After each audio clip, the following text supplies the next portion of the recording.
at this, y'all. Let me honest. Ooh.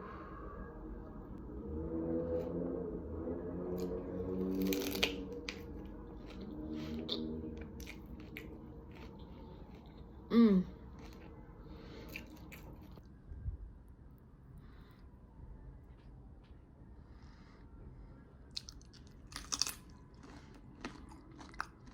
Here goes my homemade hummus. Let's make hummus using garbanzo beans in a can. So first things first, you want to open your canned garbanzo beans. I got mine from Whole Foods. These have no salt added. You're going to strain off the liquid. That can be used for a lot of dessert recipes and savory recipes. Also as a substitute for vegan recipes that require, or recipes that require egg white that are vegan. So once it's all strained, you're going to set aside your liquid. You can store this in the fridge for up to 2 weeks to a month.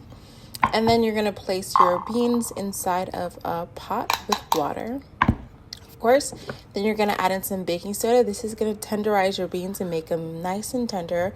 You don't need a lot. Use about 1 to half a teaspoon. I used a little bit too much, but it's all right. That's my business. Then you're going to need some tahini. You're also going to need some salt, and you can add olive oil and so forth later on. So once they're boiling like this, you're going to let them boil for 5 minutes. You're going to rinse them, drain them, strain them, and run them in cold water. Place them in a blender. Add in your garlic. Add it in your citrus of choice. I'm using key lime. You can use lemon or lime. Use what you got.